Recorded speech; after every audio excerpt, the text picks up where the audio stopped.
پانی ہم کتنا ضائع کرتے ہیں اور پانی کی کتنی اہمیت ہے، ان دونوں کو بہرحال سنجیدگی سے سوچنے کی ضرورت ہے۔ معزز سامعین، حاضرین جمعہ، دینی و ملی بھائیوں اور دوستوں، ابن سماک رحمۃ اللہ علیہ ایک بار ہارون رشید کی مجلس میں بیٹھے تھے اور ہارون رشید کو سخت پیاس لگی اور اس پیاس کی وجہ سے اس نے پانی طلب کیا، پانی مانگا۔ جب پانی ان کے سامنے رکھا گیا تو ابن سماک رحمۃ اللہ علیہ نے کہا، اللہ کا واسطہ آپ ذرا تھوڑا سا رکیں، ابھی نہ پئیں، ایک سوال کا جواب دے دیں۔ سوال کیا تھا ذرا غور کیجیے۔ سوال یہ تھا کہ اگر سخت پیاس لگی ہو اور پانی میسر نہ ہو تو اس پانی کو پانے کے لیے، اس پانی کو حاصل کرنے کے لیے آپ کتنی قیمت دے سکتے ہیں؟ تو انہوں نے کہا کہ میں اپنی بادشاہت دے سکتا ہوں۔ کہا ٹھیک ہے، پانی پی لیجئے۔ جب پانی پی چکے تو انہوں نے پھر پوچھا، اب یہ جو پانی آپ نے پیا ہے، جو پیٹ میں جا چکا ہے، اس کے نکالنے کے لیے اگر یہ خود بخود نہ نکلے تو اس کو نکالنے کے لیے، یعنی پیشاب بند ہو جائے، تو آپ اس کے لیے علاج کے طور پر کتنا کچھ خرچ کر سکتے ہیں؟ تو کہتے ہیں میں اپنی بادشاہت دے سکتا ہوں۔ پوری بادشاہت کی قیمت ایک گلاس پانی کا پینا اور پھر اس کا نکالنا ہے۔ میں بتانا آپ کو یہ چاہ رہا ہوں کہ پانی کی اہمیت اور پانی کی قدر و قیمت کتنی ہے، پانی ہم کتنا ضائع کرتے ہیں اور پانی کی کتنی اہمیت ہے، ان دونوں کو بہرحال سنجیدگی سے سوچنے کی ضرورت ہے۔ جل ہی جیون ہے۔ جعلنا من الماء کل شیء حی، نبی اکرم فرماتے ہیں خلق کل شیء من ماء، ہر چیز، جتنی چیز اللہ نے پیدا کی ہے، ہر چیز کی پیدائش کا بنیادی نقطہ، بنیادی چیز کیا ہے؟ پانی۔ اور پانی کی اہمیت آپ ذرا اندازہ کریں کہ کوئی بھی جاندار چیز، انسان، پیڑ پودا، درخت ہو، وہ بھی بغیر پانی کے زندہ نہیں رہ سکتا، باقی نہیں رہ سکتا۔ آپ دیکھیں سڑکوں پر جا کر کے دیکھیں کتنے پیڑ سوکھ گئے، سوکھنے کی وجہ پانی نہ ملنا، بلکہ جتنے بھی یہ پودے ہیں، جتنے کھانے پینے کی چیزیں ہیں، یہ سب کے سب کا انحصار ڈپینڈ ہے پانی پر، باقی چیزیں سب بات کی ہیں۔ اور یہی نہیں بلکہ پتھر اور جمادات بھی پانی کے بغیر رہ نہیں سکتے۔ دنیا کی کوئی چیز ایسی نہیں جو پانی کے بغیر رہ سکے، اور سب سے زیادہ بیجا پانی کا استعمال ہمیں کرتے ہیں، جبکہ سب سے زیادہ ضرورت پانی کی ہے۔ پانی کی اہمیت کا اندازہ کرنا ہو تو مثلا میں آپ کو آیت کریمہ کا ایک ٹکڑا پڑھتا ہوں۔ اللہ کہتا ہے وَهُوَ الَّذِي خَلَقَ السَّمَاوَاتِ وَالْأَرْضَ، وہی وہ ذات ہے جس نے آسمانوں اور زمین کو پیدا کیا، فی 6 ایام، 6 دنوں میں، وَكَانَ عَرْشُهُ عَلَى الْمَاءِ، اس وقت اس کا عرش پانی پر تھا۔ کس کا عرش؟ اللہ کا۔ دیکھیں کچھ چیزیں غیبی ہیں اور عقیدے سے تعلق رکھتی ہیں، وہ چیزیں جو غیبی ہیں اور عقیدے سے تعلق رکھتی ہیں، اللہ اس کے رسول نے اس تعلق سے جو گفتگو فرما دی، اس کو منوان، اس کو ویسے ہو مان لینا ہے، فلسفہ نہیں بکھارنا ہے، بلا وجہ کی قیل و قال نہیں کرنی۔ جیسے اللہ اس کے رسول نے غیبی چیزیں بتا دی، ہم نے اس کو ویسے مان لیا۔ ہم نے مان لیا جبریل امی آتے تھے، اللہ کا پیغام قرآن کی شکل میں دے جاتے تھے، ہم اور آپ کی عقل کیا اس بات کو مانے گی؟ عقل نہیں مانے گی۔ عقل نے جب نہیں مانا تو ابو جہل نے ٹھٹھا اڑایا، اور ایمان نے جب مان لیا تو ابو بکر نے تصدیق کی۔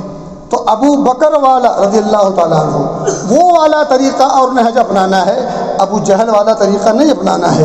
ابو جہل نے عقل سے کام لیا۔ ایسا کیسے ہو سکتا ہے؟ 40 سال کا سفر جانے کا، 40 سال کا سفر آنے کا، یہ صرف بیت المقدس تک جانے کا معاملہ ہے، اس کے بعد آسمانوں کی سیر، اور پھر جنت و جہنم کی سیر، اور پھر ان کے مناظر اور مظاہر، پھر سارے انبیاء سے ملاقات اور ان سے علیہ سلیک، یہ سب کیسے رات کی چند گھڑیوں میں کیسے ممکن ہو سکتا ہے؟ اس نے عقل لگائی تھی، لیکن مومن عقل نہیں لگاتا، وہ ایمان سے گفتگو کرتا ہے۔ تو الذین یؤمنون بالغیب، مومن جو ہوتے ہیں وہ غیب پر ایمان رکھتے ہیں۔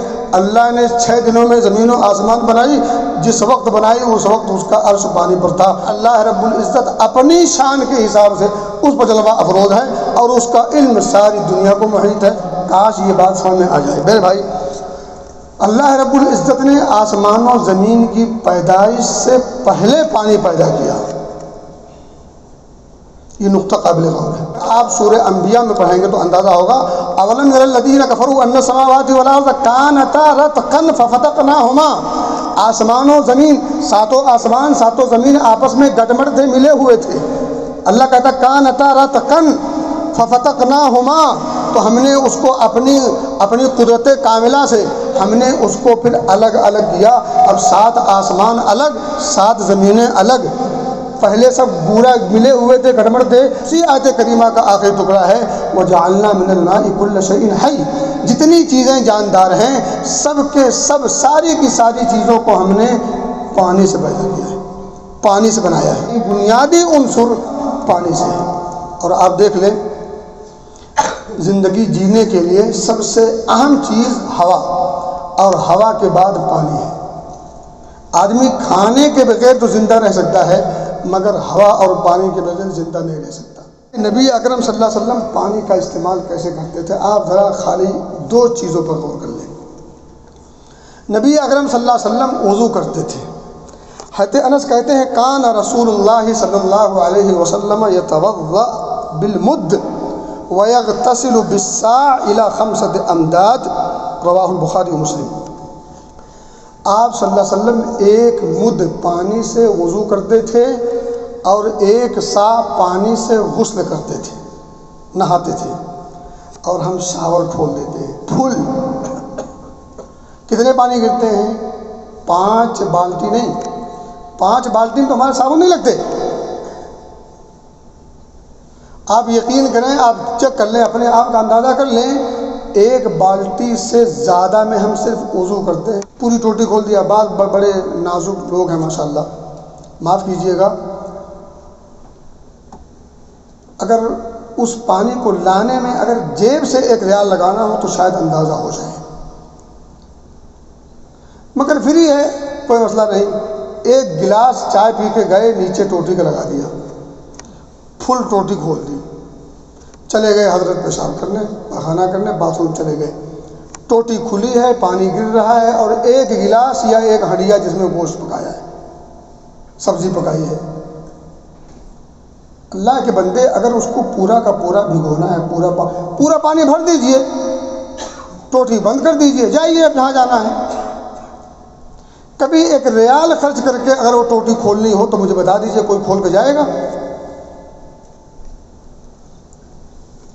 کوئی بتا دے، اس میں کوئی ایسا ہے جو ٹوٹی کھول کے جائے گا؟ صرف 1 ریال دینا ہے، آپ پوری ٹوٹی کھول لیجئے، صرف 1 ریال دے دیجئے، بس 53 روپیز، 1 روپیہ بس، زیادہ نہیں، ریال نہیں، روپیہ، 1 روپیہ دے کر کے اگر ٹوٹی کھولنے کی آرڈر ہو کہ آپ روپیہ پے کیے بغیر آپ ٹوٹی نہیں کھول سکتے، فل کھولیں یا ہاف کھولیں یا کم کھولیں، لیکن 1 روپیہ پے کرنا ہے، کون کھولے گا؟ سخت ضرورت ہوگی تو کھولے گا، سخت ضرورت ہوگی تو۔ نبی پاک 1 مد کسے کہتے ہیں جانتے ہیں؟ 1 مد کہتے ہیں دونوں ہتھیلی کو آپ جوڑ دیجئے، اس میں جتنا پانی آ جائے اس کو 1 مد کہتے ہیں، اور آج کی اصطلاح موجودہ پیمانے میں اگر کہیں گے تو 1 مد کو کہیں گے 625 گرام، تقریباً 625 گرام۔ اور 1 سا کسے کہتے ہیں؟ 1 سا کو موجودہ پیمانے میں کہتے ہیں تقریباً 2.5 پونے 3 کلو گرام، 3 لیٹر کہہ لیں زیادہ سے زیادہ۔ نبی پاک صلی اللہ علیہ وسلم تقریباً 600 گرام پانی سے وضو کرتے تھے، اور تقریباً 2.5 لیٹر یا 3 لیٹر کے آس پاس پانی سے غسل فرمایا کرتے تھے۔ اتنے میں تو ہماری کلی نہیں ہوگی، 1 پاؤں دھوتے ہیں تو ٹوٹی کھلی ہے، اور پورا پھول کے ساتھ۔ اللہ کے بندے تھوڑا سا اس کو کم کر دیں۔ ابھی جب پانی نہیں آ رہا ہوگا، ابھی سمجھ میں آ رہا ہوگا پانی کی اہمیت۔ کبھی سفر میں ہو، صحرا میں ہو، اور آپ کے پاس پانی نہ ہو تو سمجھ میں آ جائے گا پانی کی اہمیت۔ اور لوگ جو بتاتے ہیں مفسرین، اب تک جن لوگوں نے جتنا پانی خرچ کیا ہے وہ مستقبل بعید تک کا پانی جو حساب ہے وہ خرچ کر چکے ہیں۔ اور پانی کی اہمیت کا اندازہ آپ اس سے بھی لگا سکتے ہیں کہ اللہ رب العزت نے اس پوری دھرتی میں 71% صرف پانی ہے، صرف 29% جو ہے وہ زمین ہے خشکی، 71% 2/3 صرف اور صرف پانی ہے۔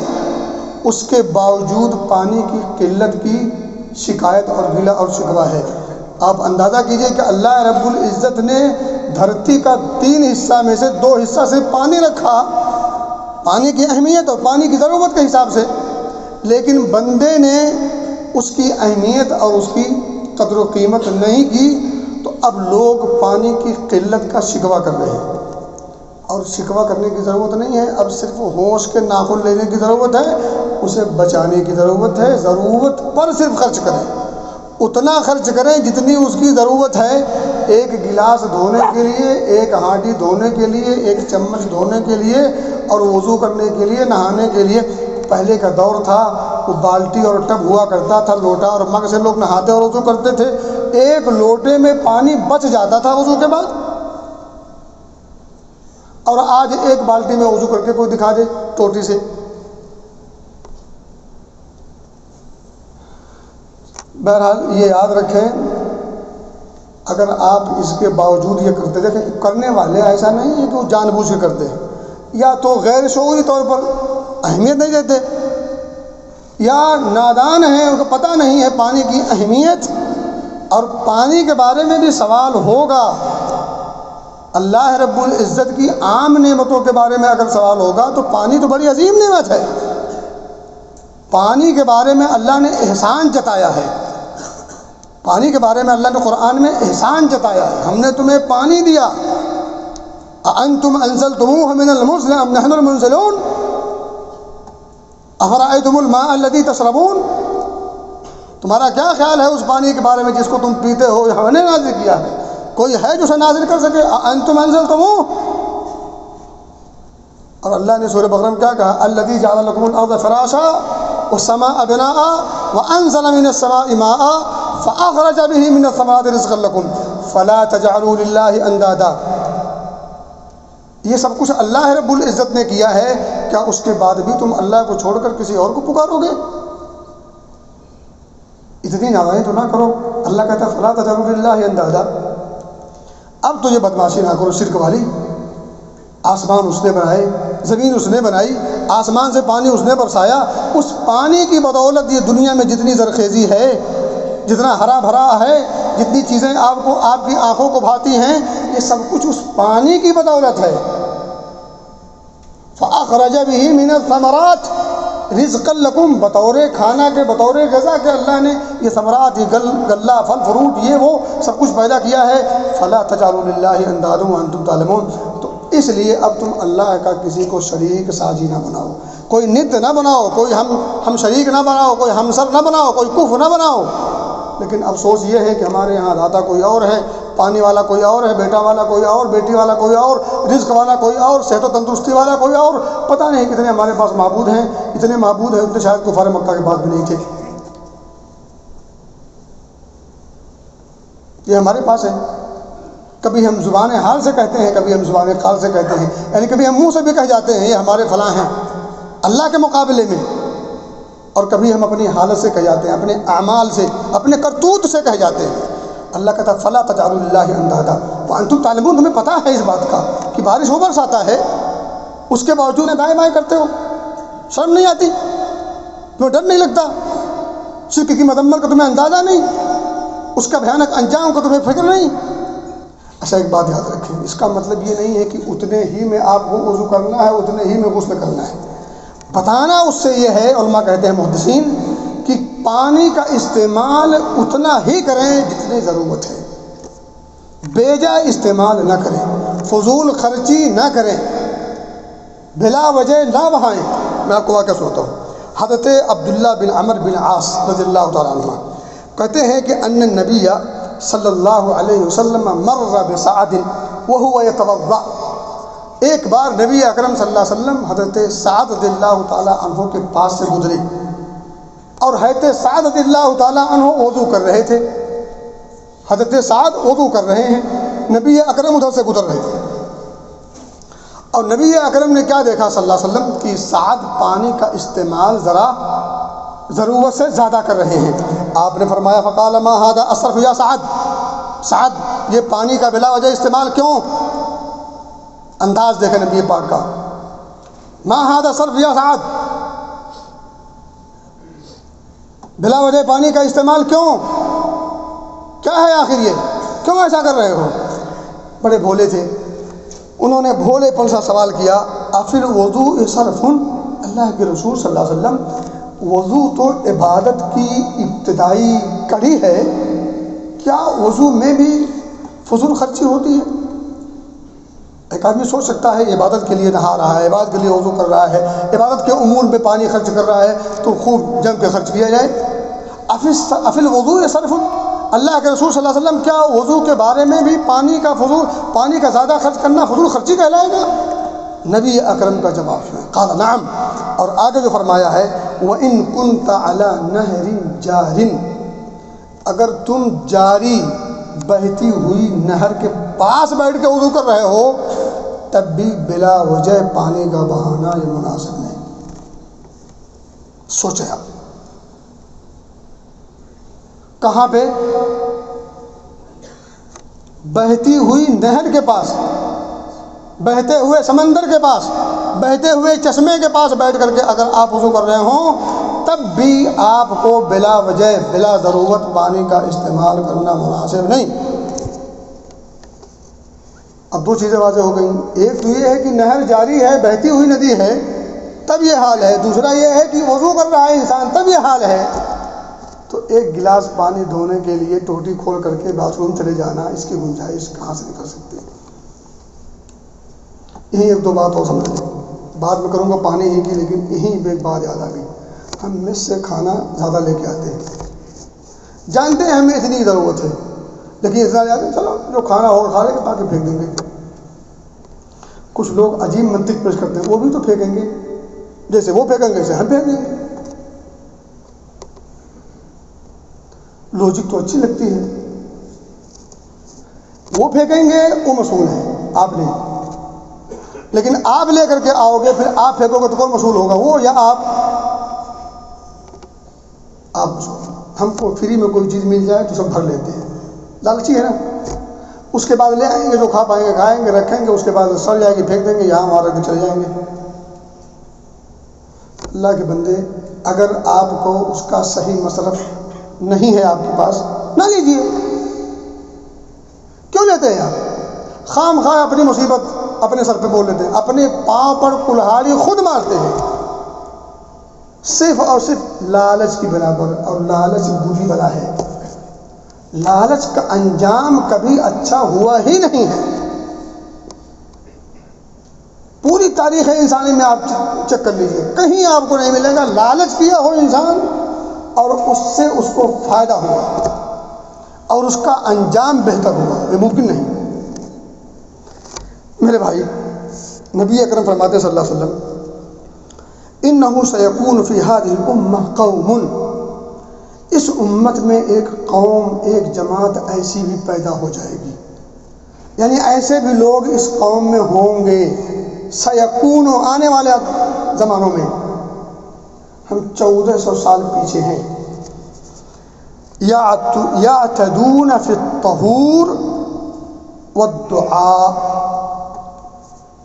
جو دعا میں اور پاکیزگی صفائی اور ستھرائی میں یعنی وضو اور غسل وغیرہ میں حد سے آگے بڑھ جائیں گے، حد سے نکل جائیں گے. لیکن اللہ رب العزت اعتدال سے ہٹنے والوں کو، حد سے تجاوز کرنے والوں کو پسند نہیں کرتا. بہرحال کل کا خلاصہ یہ ہے کہ ایک انسان اللہ رب العزت کی نعمت کا صحیح استعمال کرے.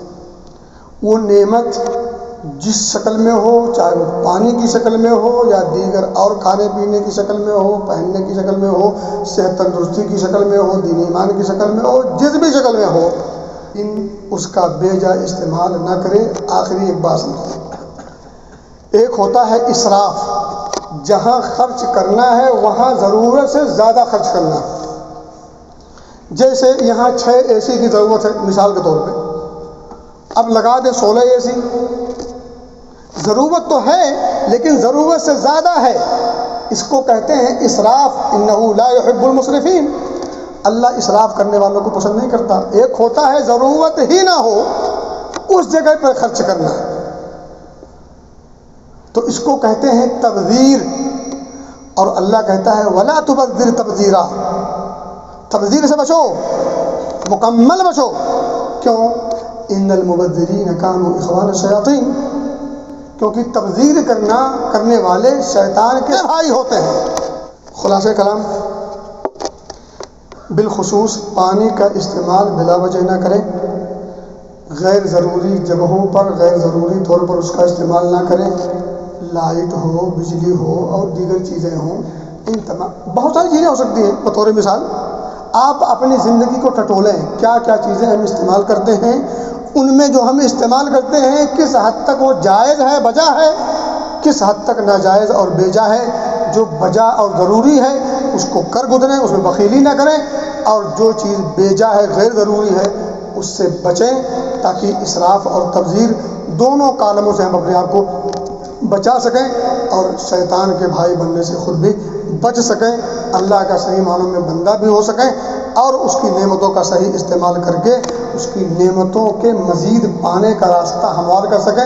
اللہ کہتا ہے لئن شکرتم لازیدنکم، شکر کرو میں اور دوں گا، ولئن کفرتم، لیکن اگر تم نے ناشکری کی تو پھر یاد رکھو ان عذابی لشدید، عذاب بڑا سخت ہے۔